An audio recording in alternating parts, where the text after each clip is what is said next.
Yeah. Pranav, can we please have the screen share as well as the live chat?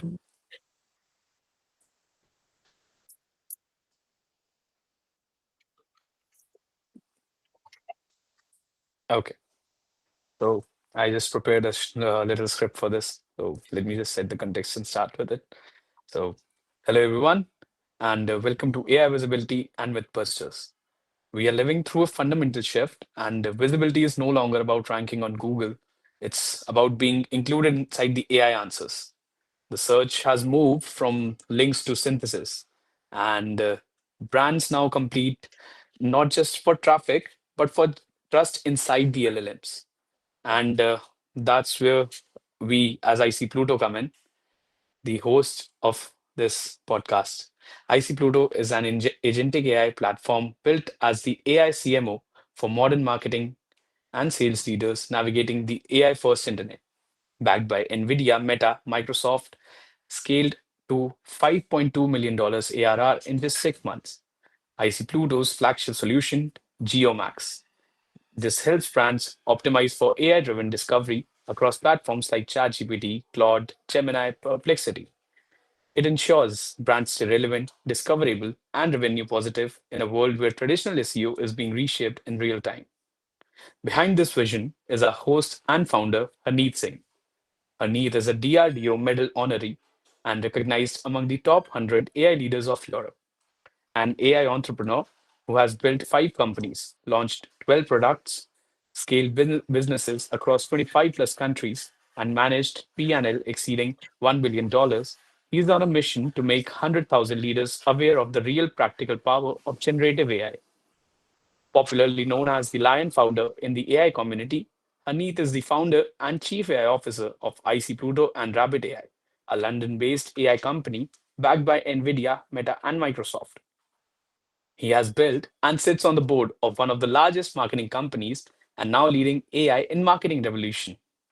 From consulting an international defense organization on generative AI systems to building a 500-member global team and enabling employment for 100,000 plus people across Bharat, his journey blends scale, depth, and impact. At his core, he is focused on one thing: helping organizations own their AI future. And joining in today is someone who has shaped modern search itself, Michael King, an award-winning marketing technologist, founder and CEO of iPolrank. Mike coined the relevance engineering framework, a foundation for how brands compete in AI-driven search. His team has generated over $4 billion in incremental revenue for global brands by combining technical SEO, content engineering, market segmentation, and machine learning. Recognized twice as the Search Marketer of the Year, keynote speaker as at SXSW, MOSCON, SMX, and more. Michael operates at intersection of generative AI, information retrieval, and marketing strategy. If modern SEO has evolved, chances are his work helped shape it. So, without wasting any further time, what are we here to solve today? There is noise everywhere that SEO is dead, just create more content or optimize for the prompts, build authority signals. But what actually works? How do these AI systems decide what brands are to include in the answers? Is traditional SEO still relevant? What does authority mean in an LLM world? And how can leaders future proof their discoverability strategy? This isn't about hype. This is about clarity in the AI first internet. So, with that context set, Haneet, over to you to take this forward. Thank you, Vinayak. Thank you, Mike, for agreeing to be on this masterclass, this talk. Really excited to welcome you, and really excited to be speaking to you about everything which is going on in this world. So all of us know, with AI taking the market by storm, a lot of things are changing every single day. And one of the things which is changing the most is how brands are getting visible, how brands are discovered. So, and as Vinayak was giving the context at 𝗙𝗵𝘁𝗀, we are building something for the brands of tomorrow, an agentic AI marketplace, an agentic AI marketing, platform where people can build for tomorrow. So, wanted to decode it for the audience and for everyone who's watching, that how do you see the SEO being transforming from a search engine optimization to, I would say, search everywhere optimization? Wherever you search, wherever your users are there, brands need to be there. And one new channel which is coming in the market is AI engines like ChatGPT, Perplexity, and Bing and a couple of others, like Copilot, Bing and a couple of others, where the users are actually searching for things via their prompts, and brands have a big chance in channel to get their customers from there. So how do you see the entire SEO space being changing in the past few years, and what are some of the trends which are noticeable according to you, Mike? Yeah, first, thanks for having me. But in answer to your question, users have high expectations of search boxes no matter where they find them, right? Like, because Google has set an expectation of speed, of relevance, of accuracy, of all the information that you want needs to be right there, right? So if you go to TikTok, you go to Reddit search, you go to YouTube, like any of these things, users expect it to work. And now with all these agentic capabilities, all just like generative capabilities in general that we're getting from all these sources, users are expecting the answer to be exactly for them. No matter where that surface is, they're expecting personalization, and they're not expecting to have to sift through 10 blue links. They just want their answer. They want to take action right away. So the future of all of this is going to be hyper personalization. It is going to be, systems that are more in line with what we're getting from ChatGPT. I ultimately believe that Google will win this game because Google has the distribution, they have the chips, they have the money, they have so many things that allow them to have a better, faster feedback loop than any of their competitors. So ultimately, what I'm expecting is that we're just going to have a very hyper personalized Google that allows you to take actions and also proactively takes actions on your behalf. So effectively, the Star Trek computer, like that idea that Google has been trying to build for a very long time, is very much here. And, the expectation should be that they are only going to get better at these things. And as they start building these like world models and have more things in the world that can interact with the world, if you're talking about things like Waymo cars and, glasses and all these sorts of things, all of that will allow users to really like take action from a search box. Got it. I guess that's very interesting.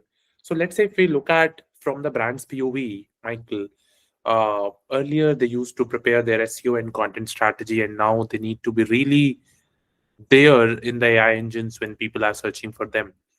So if we start from the very beginning, how would you define the GEO playbook or the generative engine optimization? And just to be clear to everyone, we are using the generative engine optimization as a umbrella term for everything: answer engine optimization, AI overview optimization, and LLM SEO optimization.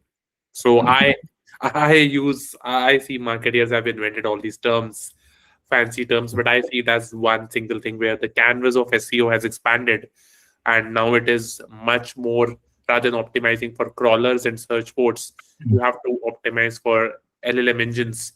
And so I call it GEO, but people call it different with different names. Just like code has different names. So let's decode God over here. I mean the GEO. What is the GEO playbook according to you, as per your experience? Sure. So we got to start from how this stuff works, right? Like the way the paradigm behind all these systems is what's called retrieval augmented generation, where you're effectively combining a large language model with a search engine. These systems have gotten more complex and more agentic in recent years, but the core pattern is effectively the same, where it's like, I'm going to take a prompt, I'm going to extrapolate that prompt into a series of synthetic queries in the background. Then I'm going to go out to the web or the index, if we're talking about Google, and I'm going to retrieve a bunch of documents that are related to that. And then I'm going to take passages from those documents and then feed it to the language model to then synthesize a response. And so when I say document, I'm using that broadly because it could be a video, it could be audio, it could be, any multimodal asset that is out there. It could be text in another language, right? And so ultimately where we have control as marketers is not on the synthesis side. Like once the information is fed to the language model, you lose pretty much all your control. But up until then, you have a lot of control over what you show up for. So identifying those synthetic queries and then making it so you rank in organic search for those synthetic queries, and also like positioning and structuring your content in certain ways is most of the job. But there are other integration possibilities as well. We're in a space where there's a lot of companies that have like direct integrations of their data with ChatGPT, with Gemini, all these different platforms. So there's the aspect of like how we get in there organically, but then there's the aspect of how do we get in there based on the technology that we build. And I suspect down the line, there will be more open protocols to support that. So in the same way that, there's the Agentic Commerce Protocol, and then Google also just rolled out, I think it's called the Universal Commerce Protocol. There are going to be more of these like touch points where you can provide the data directly to these systems. And so the way this is ultimately going to evolve is your website will just be one of those touch points, because you got to think about your content ecosystem.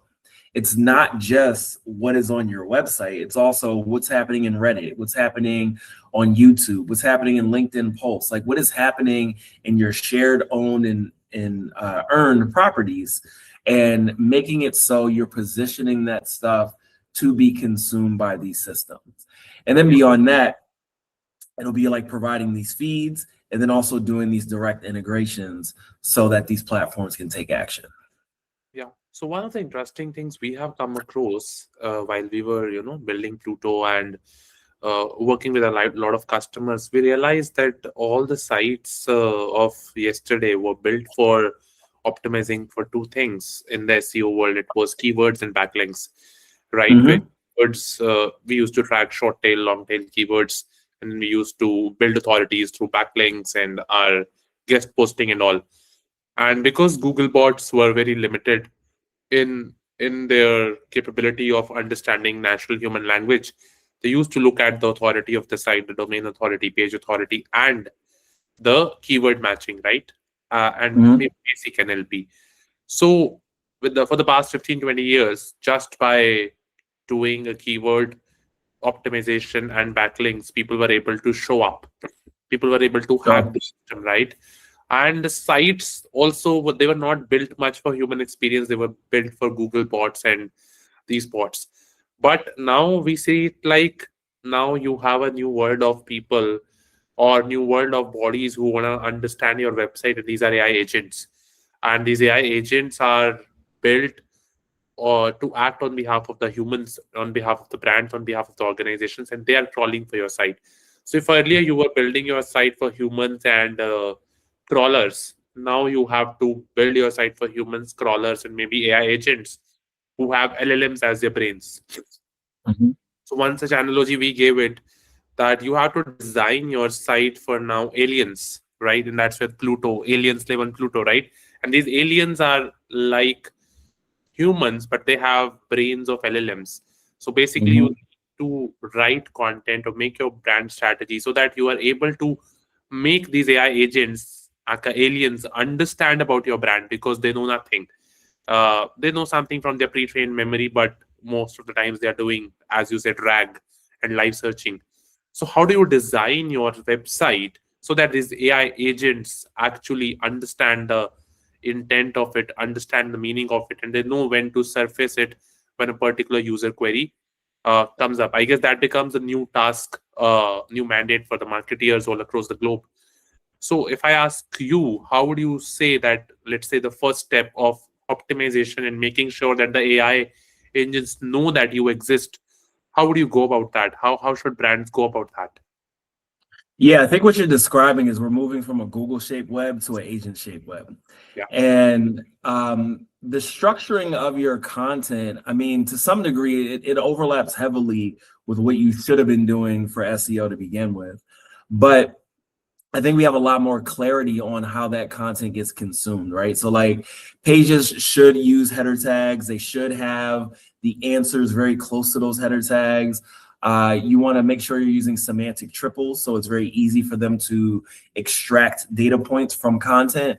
You want to explicitly be using data points, like you want to say something very specific like, oh, 47% of people that do this are like this. Like having those sorts of data points are very extractable and usable in the systems. You want to have heavy usage of entities as well.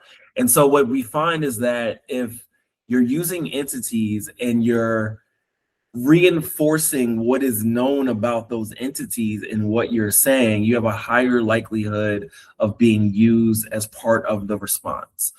And yeah, beyond that, I mean, I think that a lot of the SEO basics come into play.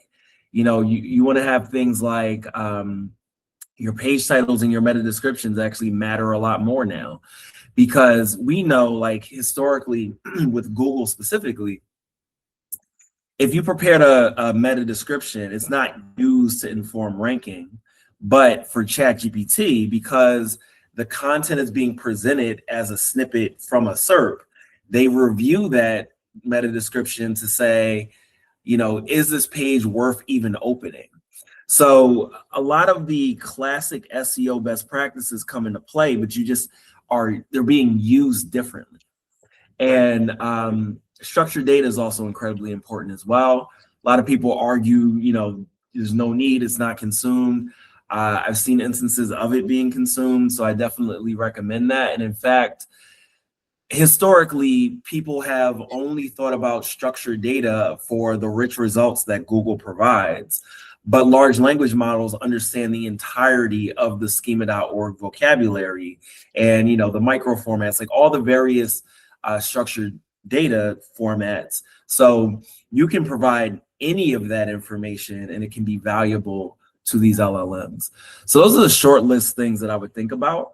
And, you know, when we talk about structure of content, there's this concept that's going around called chunking, which is really about like, how do we, well, the term means two things. Like chunking is what the system itself is doing when it breaks down content into passages. And there's a variety of different methods that can be used there. But more often than not, we hear that it's like a fixed length. In the Google environment, it could be like 500 tokens or whatever. But then on the marketing side, when you're talking about chunking, what you're talking about is like, how do we structure the content for easy retrieval and synthesis? And again, that goes back to having clear headings with clear paragraphs that speak to very specific atomic units of information, rather than writing about 5 different things in the same paragraph. Very interesting. And, you know, this reminds me of one of the case studies, basically. So you were working for one of the fintech brands, and they saw a lot of traffic decline, organic traffic decline, which was coming to them earlier, and plus they also saw some referral traffic coming from AI. And the traffic which was from AI, although that was 0.2, 0.5% for their entire organic traffic from Perplexity and ChatGPT mainly, but they saw a very huge conversion percentage from the traffic which was coming from AI engines. So they came to us and they asked, can you help us kind of amplify this and figure out the reason why this is happening and how should we repurpose our content? And during those experiments, Mike, very interesting thing we figured out, we started doing a practice of, like in SEO, we do keywords, right? We started adding, first of all, semantic keywords. And what is semantic keywords? Are the questions which your particular piece of content is able to answer, right? And the intent of your paragraph. So basically, since they are a fintech company, so they write about loans and FTs and, you know, credit options and all that stuff. So we kind of, whatever content they are publishing, their blogs, their articles and all, as you said, rightly, chunking. We picked up the chunks and we figured out that we audited that what every paragraph, first of all, having a semantic meaning, is complete in itself or not. And secondly, what kind of semantic keywords or intents it is targeting. And eventually across the blog piece, we had a focus that if it's a tofu, mofu, or bofu piece of content, or if it's a pillar or cluster article, how do we define the semantic intent of the article and include some semantic keywords? So this strategy kind of helped us at least make the content very, very relevant for the AI engines, and I guess it's WIP so far, but still we have seen a lot of rich text results and a lot of answers surfacing from their brand inside the AI engines, of course, coupled with a lot of other strategies. So I believe one such thing is the looking at the semantic meaning of your text and paragraphs. I guess that helps a lot in the AI optimization, or rather AI, I'll say, indexing space, right? Yeah, I mean that's part of what we're doing. You know, we're also looking at the relevance between the synthetic queries and the different passages in a document. And if we see a low relevance, there's a lower likelihood it's going to get selected. So we will just go and improve the relevance of that given paragraph to that synthetic query. And we see a lot of value out of doing that. We see, like, you know, the visibility in those platforms goes up dramatically. Yeah, perfect. So how do you think, which are the kind of industries, if we try to, I know it's a difficult question, but let's try, if we segment it industry wise, which are the industries which are seeing maybe the most impact to the least impact today from this AI visibility dynamics? And tomorrow, which are the industries which can get the maximum advantage from AI as a channel for the traffic on their site? Any thoughts on that?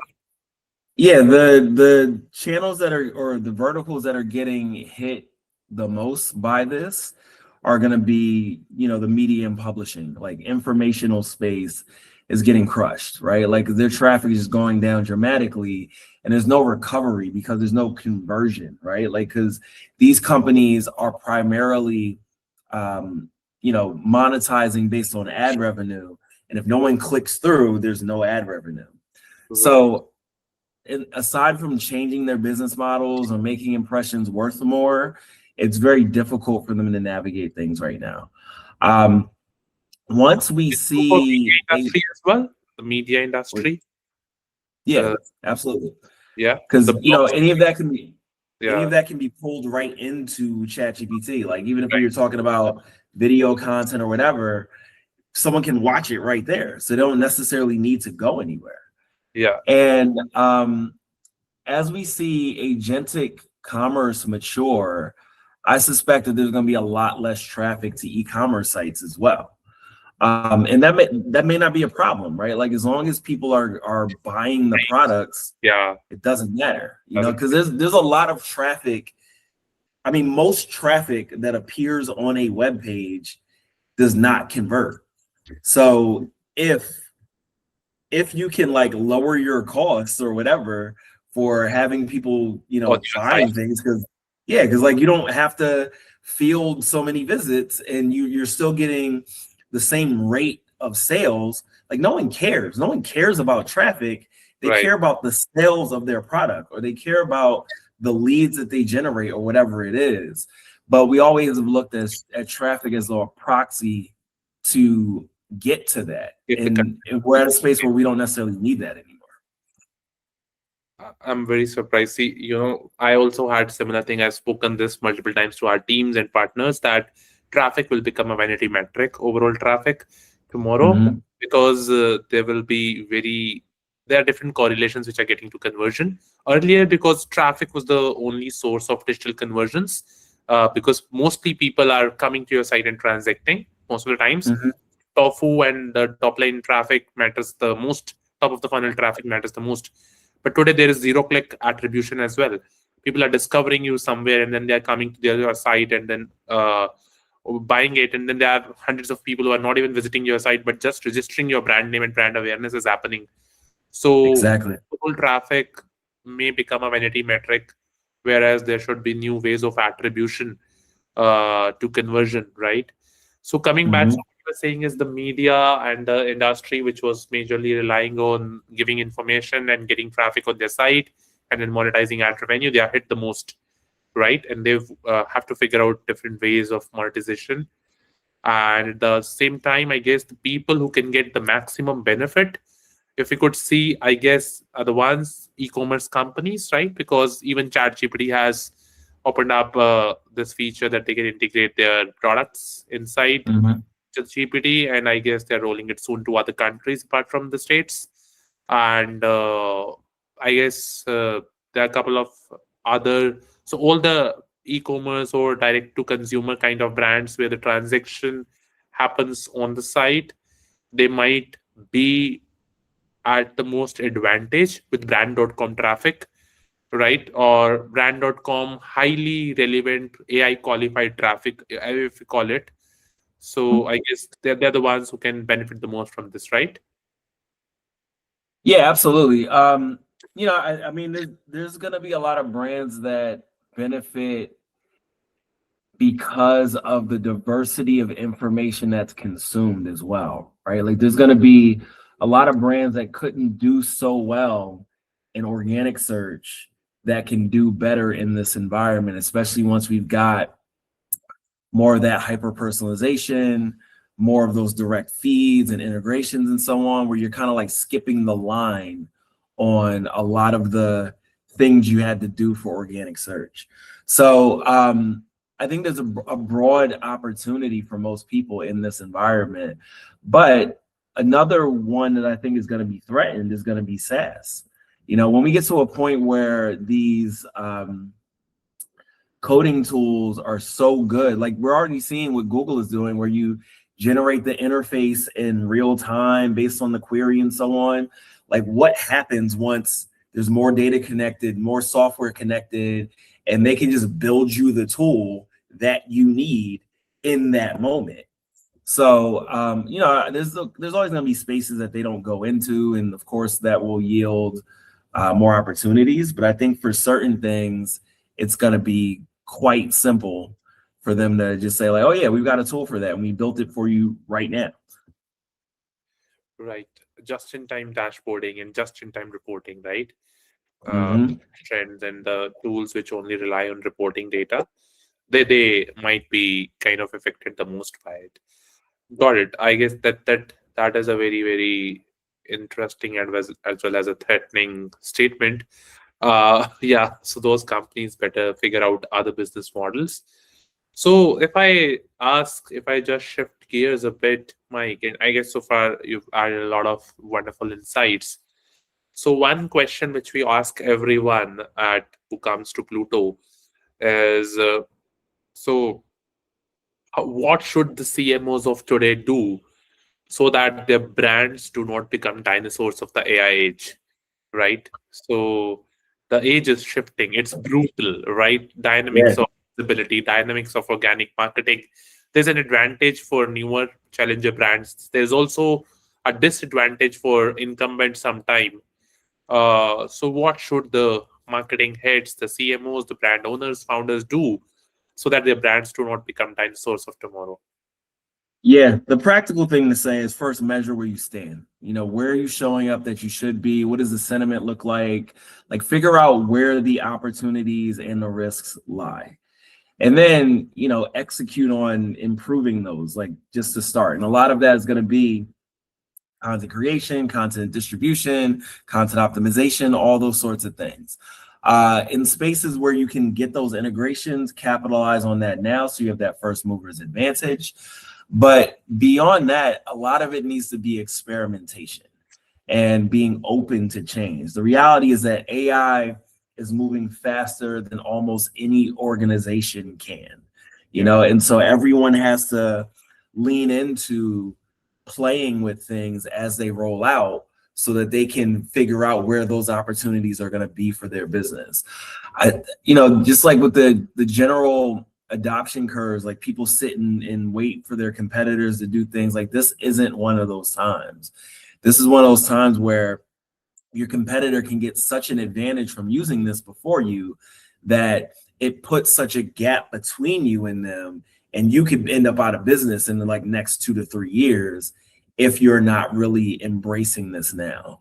So I would say that's the biggest thing, just the experimentation, breaking down silos, because that's completely required here. Like I said, it's about a content ecosystem. You cannot be successful here if you're just like, oh yeah, there's just an SEO guy in the corner that's doing this.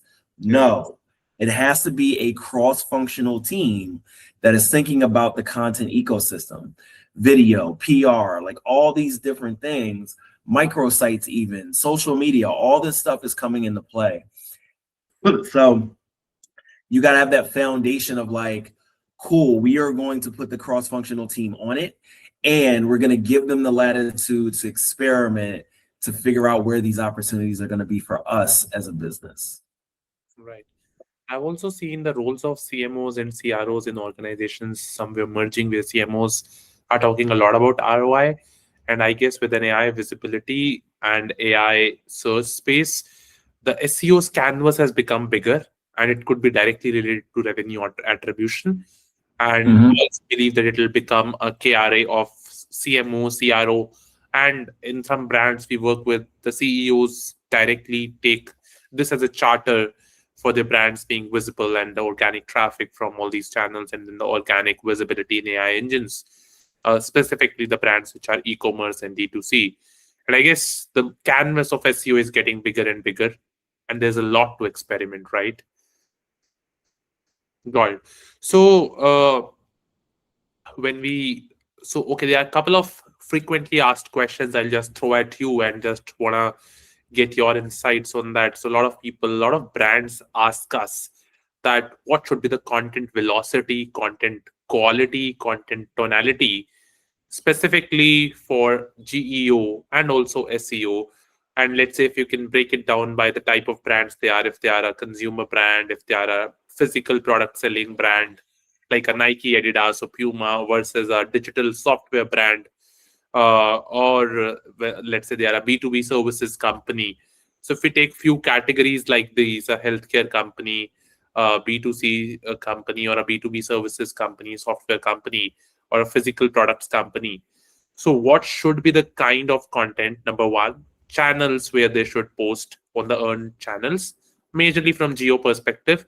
And what should be the velocity or frequency of posting, and any tactics on that? Because strategy we have understood. Any tactics for quick hacks on AI wins?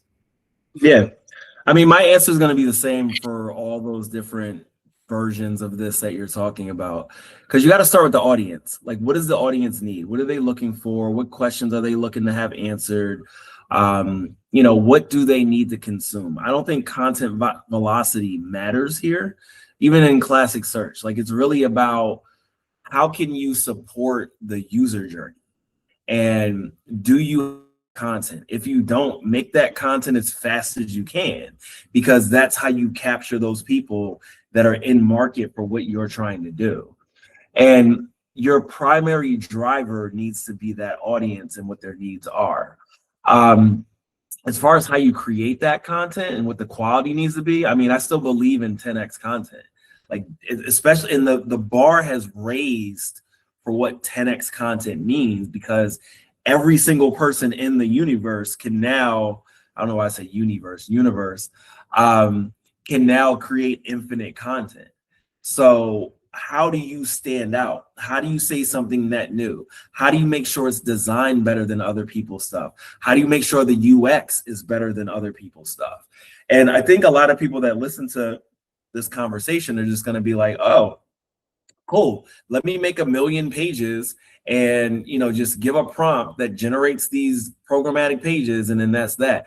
That's not what I'm saying at all. What I'm saying is you need to really curate and craft the content that you're creating, because these systems are like, I don't need the regurgitated stuff. I have that. I was trained on that. Give me something that is authoritative, that's saying something that new, because I understand what the consensus is and I can get that from anywhere. So it has to be well designed. It has to meet what your audience needs are. It has to be multimodal. You cannot live just on text content at this point. You've got to have videos embedded. You've got to think about things like imagery. You got to think about audio. Like, all this stuff needs to be baked into your content, because we have not much time until everyone realizes this, and the bar for entry, or the barrier for entry, is going to be much higher. It's not gonna work to just be like, oh yeah, I've got my 500-word blog post with my stock photography, because anyone can do that. And in fact, anyone can do something original, like with original imagery, original videos that are all generated. So you've got to figure out, how do I make content that's better than what's out there, and make it align with your audience, and then make it as comprehensive as possible. Content velocity is not the question. Content length is not the question. It is all about, what does your audience want? Right. And a unique perspective, the freshness of content, and solving and cracking the queries of your ICP, right?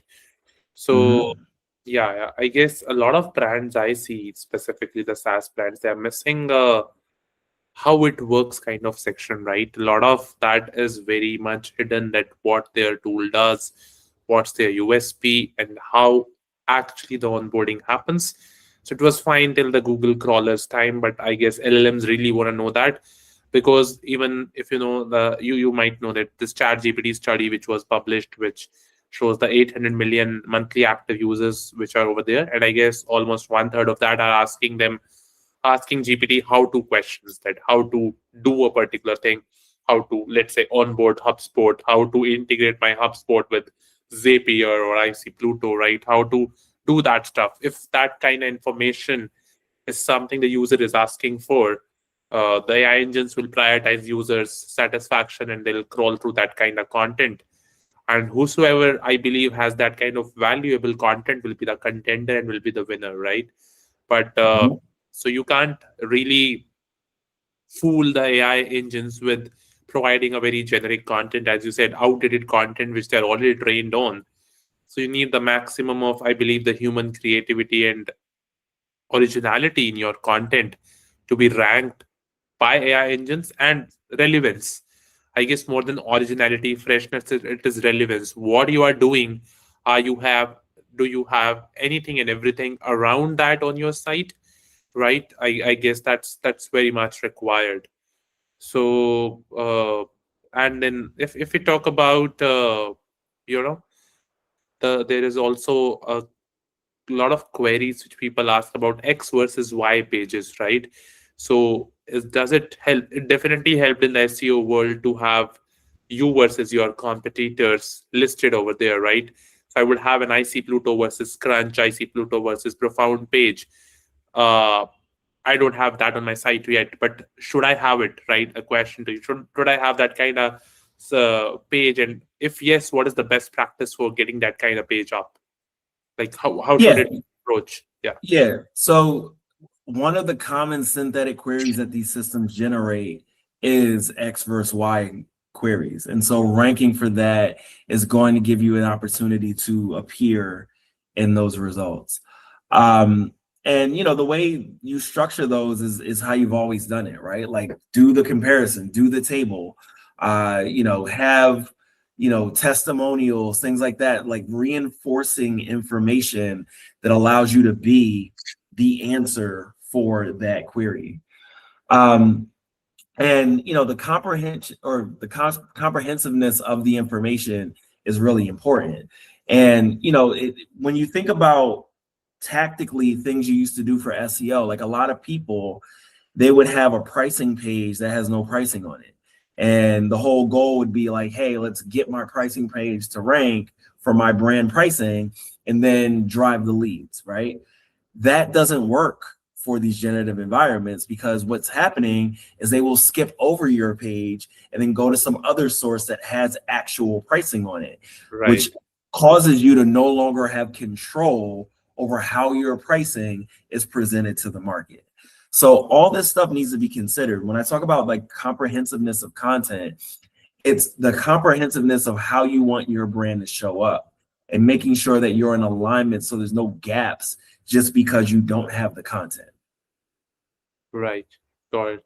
And what percentage of focus you think, when someone is designing their content strategy for tomorrow, should they have on between their website blog, their PR, or guest postings and the video content on their own channels, the YouTube and Instagram or LinkedIn?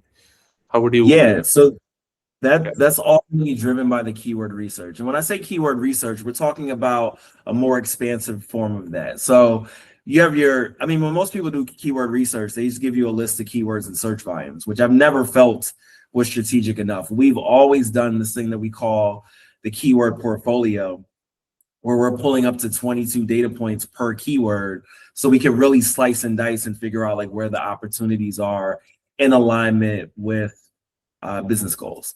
But we've expanded that further to include something that we call a keyword matrix, where after we've identified all those seed keywords and or prompts, we then figure out all the query fan out queries as well. And so from that's what's going to drive what needs to be created, because especially in like the Google environments, is this concept of routing, meaning what content types are we expecting for this synthetic query?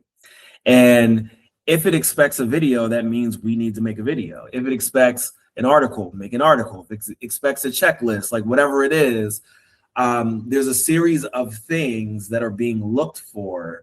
And so from that keyword research that we're doing, we're uncovering that. And then we're saying, here are the gaps. Then we're also looking at the existing content across that content ecosystem.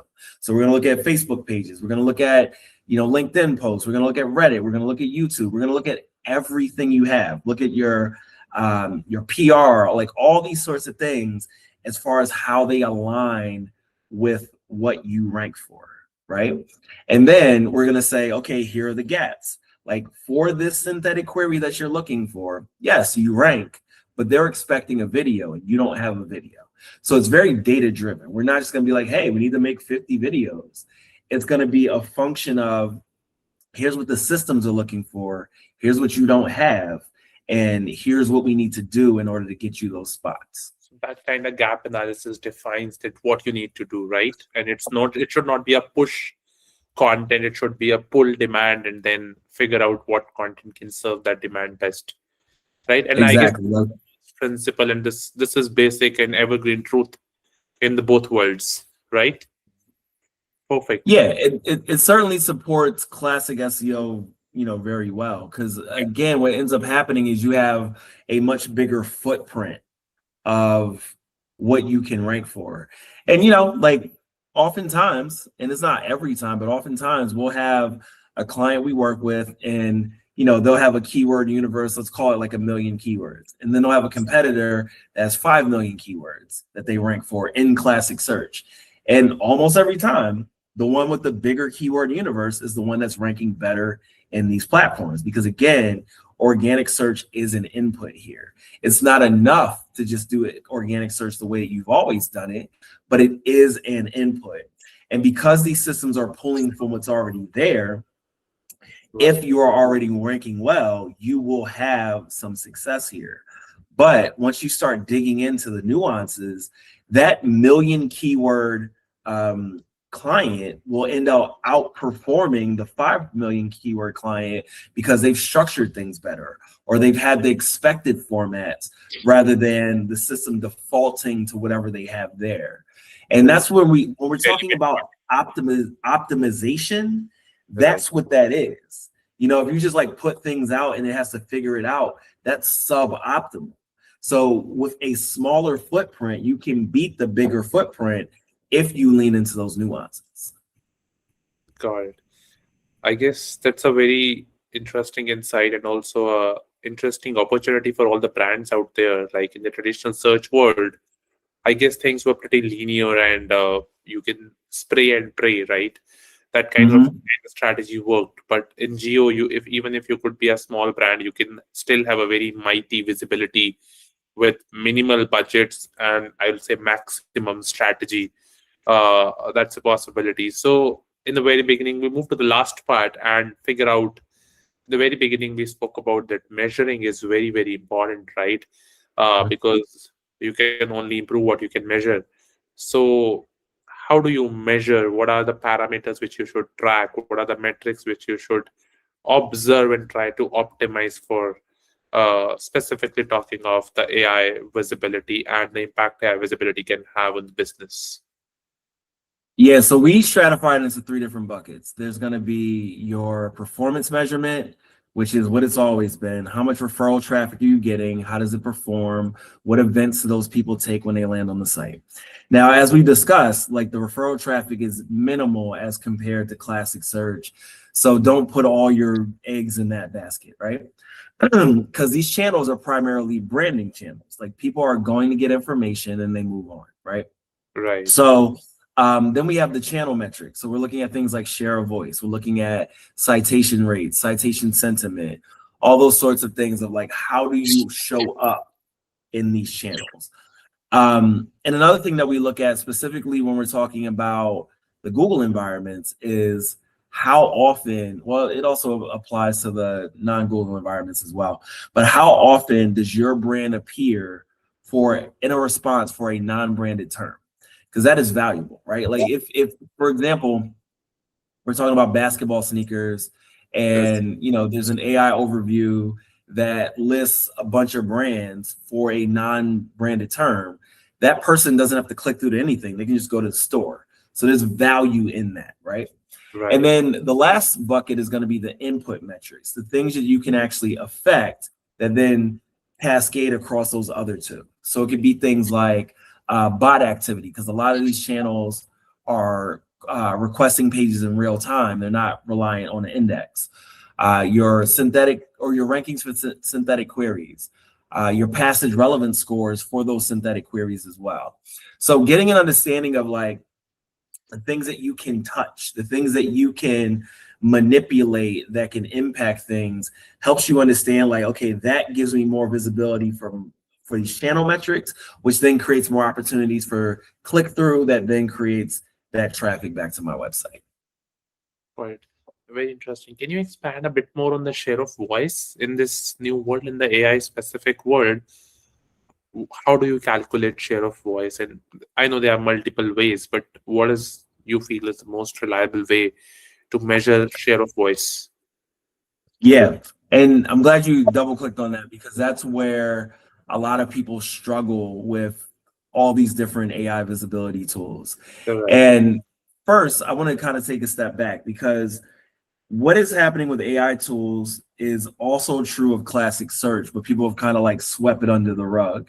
And what I mean by that is we know personalization exists in classic search. Despite that, when people do rank tracking, they're like, okay, let's track it for the United States. That's not a context that any user has. No user is like, you know, typing in Google and getting results for the United States, right? If anything, Google is always trying to localize queries. And so a true measure of rankings was always what you got out of Google Search Console, which is an average across what all users see. Right. Now, it's obviously a lot more deterministic than what we're talking about in AI search, but people are struggling with the probabilistic nature of responses in AI search. Right. And so the way I look at share of voice, and you know, I know everyone measures it slightly different, like you said. I know some of these platforms are scraping the front end, some are using the API. So the methodologies matter because you get different information. But as I understand it, the best approach I have seen with share of voice is that the system doesn't just run the prompt a single time per day. It runs the prompts several times per day and then takes the average of the appearance per site or per brand and then computes the share of voice that way. And I'm on board with that because, you know, at least you're getting a sense of like, an average there are, yeah. What'd you say? An averaged out response. Yeah, exactly. Rather than being like, okay, we looked once and that's where you appear. Like, that's not how this works. But also, let's say share of voice can vary basis the kind of prompts I'm tracking, right? Whether I'm tracking very generic prompts or brand specific prompts or my services specific prompts. So what is it which is reliable? I believe the one where we are tracking more of my industry prompts, that share of voice among the tracked prompts would be a relevant one to track, right? Or is there any other way you'll suggest? No, I think that's relevant, but also, I mean, obviously you've got to track your brand visibility as well. But the same as with classic search, you should be segmenting that out because your brand performance is going to be different from what your non-brand performance is going to be.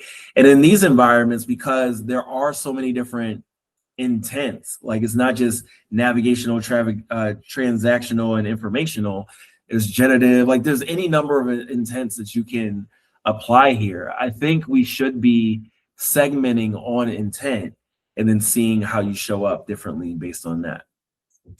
That's an interesting one. I guess that's the thing to build for us at IC Pluto as well. We have not segmented right now on intent, but we have segmented basis industry prompts, branded prompts, non-branded prompts. What is your share of voice?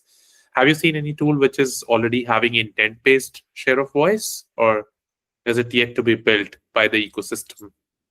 I mean, I know a lot of these tools showcase that data. I don't know if it's built into the platforms, but that's some of the work that we do with the data once we get it from the platforms anyway. Right. Got it. And just to sum it up to the last question of the day, how do you think the brand teams of tomorrow will look like? And what are the most important skills for marketeers of tomorrow? Yeah, brand teams are going to have to get more technical. They're going to have to understand AI and like how it impacts things, because brand is typically, you know, high level, strategic, creative, but it's not really weaving in technical aspects. It's like, yeah, we made a thing, we put it out, and then these systems just have to consume it. But the reality is that the more you know about how these systems work and how they function, you can also leverage them to scale the things you're doing with brand. So I think that, you know, just in the way where we've had marketers in general become more technical, we're going to see brand builders become more technical as well. I guess that's a very relevant approach, and that's what we also believe, that that basics of AI, how AI works, because AI is just like electricity. If you know what it could empower, you could build the next turbine or the next tube light or the next engine for your company. So understanding the nitty-gritties of this AI and thinking that how, and having a first principle understanding of how it can be used by us to showcase, and how it is used by the general public to discover, can add a lot of value to brands. That's very, very wonderful insights, Mike. It was a wonderful time hosting you. I guess I summarize quickly in 2 minutes, and feel free to add if I miss, because there are a lot of insights.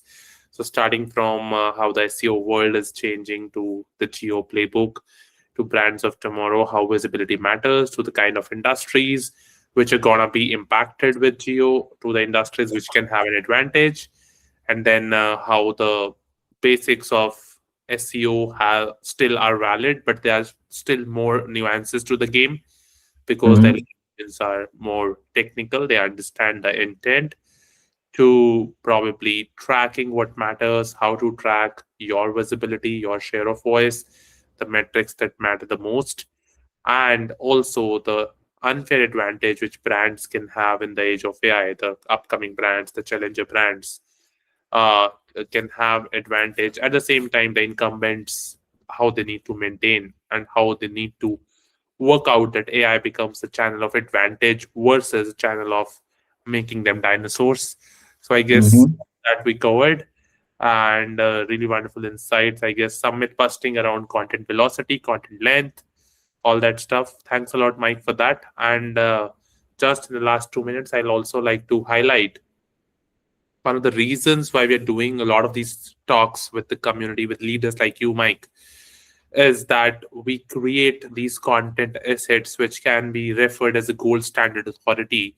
So that, and we're all learning from each other, right? You're an expert in your field. You work with, I guess, thousands of brands, and for the past so many years, I guess you're working with so many brands, so you know what works. So having someone like Mike at this platform is something which can help us and all the aspiring marketeers and all the marketers in the place and space to see that this is the high time we apply the right tactics, right strategies in the AI visibility.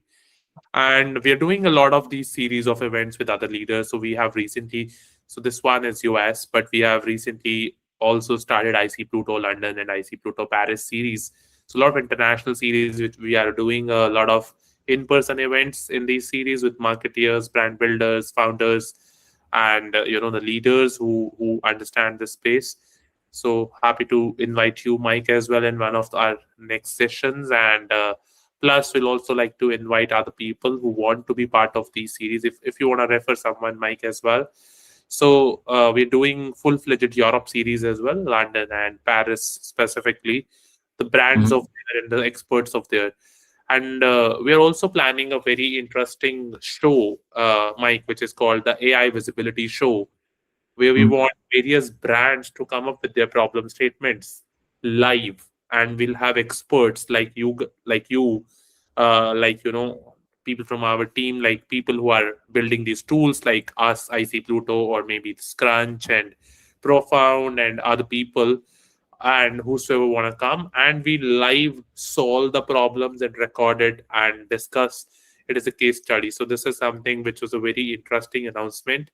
So the AI Visibility Show, where we will shortlist few brands and leaders who want to submit their problem, and few experts, consultants, agencies, and tools who want to solve that problem.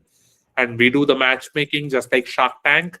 And then the people who volunteer, the problem solvers, the builders, AI tool builders, they should come and build a strategy and solve a problem for the brand, very specific problem. And all of that can serve as an insight for everyone else who is watching. So this is a series which we are conceptualizing and planning. Would love to get your insights on that as well, Mike, and a lot of other marketers who want to join it. And the whole sole aim is to bring visibility into the AI visibility dynamics. So that's it from our side. Thanks a lot. Any final thoughts, Mike, from your side? Yeah, it's bigger than SEO. And I want everyone that's watching this to know that and understand that, you've got to step it up in order to go into the future. Perfect. Thank you, Mike. Thanks a lot. And looking forward to catch up in person super soon with you. And looking forward to have you as a expert, as a part of some of our future sessions and some of our live problem solving with the brands. Thanks a lot. Sounds good. Thank you. All right. Have a good one. Thank you. Bye-bye.